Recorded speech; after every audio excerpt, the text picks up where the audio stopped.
So yun na nga mga ka-reels, mga ka-FB, mga kaibigan, mga kamag-anak, kalahati lang noon natin at alam yung malaki ang ko. For today's video, magko-comment or magre-react tayo sa isang nagva-viral na video ng isang babae na si Ma'am Eden Suarez na umiiyak at talagang napakasakit ang kanyang iyak at ramdam na ramdam ko. Alam nyo ba na umabot na ang video niya ng 2.6 million. Naging viral na ang kanyang video na umiiyak. Bale, ang gusto niya mangyari, baka ipatulpo niya si Lolo Meta. Panoorin natin. Good afternoon mga ka-reels. Gusto ko lang sabihin sa inyo na nalulungkot ako dahil sa pagpula ng dashboard ko. Alam niyo, hindi makatarungan si Meta. Hindi ko matanggap sa sarili ko yan. Hindi ko matanggap ang ginawa mo, Meta, sa akin. Kasi hindi ko matanggap yung ginawa mo. Pula ang dashboard ko. 5 ang upload kong video. 5 araw-araw. At ginagawa kong kabaliw-baliw ang video ko. Nag-i-engage ako ng tama sa kapwa kong creator. Tinatapos ko, nagko-comment ako, nagre-react ako. Nagla-live pa ako araw-araw. Tapos ginawa mo rin ang aking dashboard. Hindi ka makatarungan, Meta. Hindi ka makatarungan, hindi ko matanggap. Matanggap ko kung naging red ang dashboard ko. Kung hindi ako nag-upload ng video. Tatanggapin ko yun. Tatanggapin ko nung naging red ang dashboard ko. Pero hindi makatarungan. Araw-araw, 5 video. Lahat ng dumadaan sa dashboard ko. Ini-engage ko ng tawa. Tinatapos ko. Nagla-live ako kahit na inaantok ako. Kahit pagod ako, tinitiis ko. Makapag-live lang ako. Kaya hindi makatarungan yung ginawa mo sa dashboard ko na kulay red. Kahapon, yung aking engagement nasa 50,000K. Tapos yung reaction ko, nasa 169 yung reaction ko. Pero ngayon, napakababa. Okay lang sana gawin mong red ang dashboard ko kung hindi ako nag-upload. Kung i-upload ko isang video lang araw-araw, kung nag-i-engage ako, balik-engage. Pero hindi ko matanggap talaga. Hindi ko matanggap yan. Makatarungan, hindi makatarungan. Tawa, alam ko, wala akong pagkakamali. Wala talaga. Nagre-react talaga ako. Tinatapos ko ang video, nagko-comment ako. Hindi ko matanggap. Ginawa mo rin ang dashboard ko.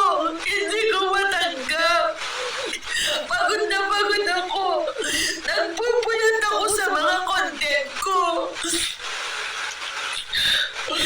Nagpupuyat ako. Nagbibidyo ako. Tapos ini-edit ko pa. Nire-replyan ko yung comment section kahit madaling araw hanggang alas 3 araw-araw akong napupuyat. Nasusunog pa yung niluluto ko sa kaka-reply ng mga comment. Instead na may ulam ako, wala na akong ulam. Kakasagot ng reply.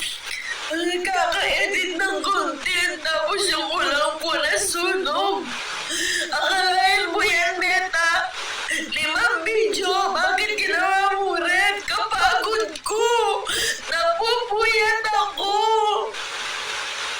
Puyat na puyat ako sa kakagawa ng content para lang magawa ko yung 5 video araw-araw. Bakit ganon?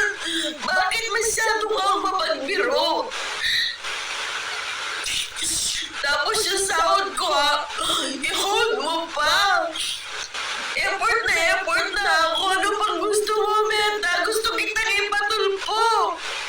Gusto kitang ipatulpo. Hindi tama yung ginagawa mo sa akin. Napaka-alpir mong tao. Napaka-alpir mo, Meta. Sobrang napapagod na ako. Akalain mo 5 video maghapon. I-edit ko pa. Iba pa yung pagre-reply ko sa comment section. Tapos ganun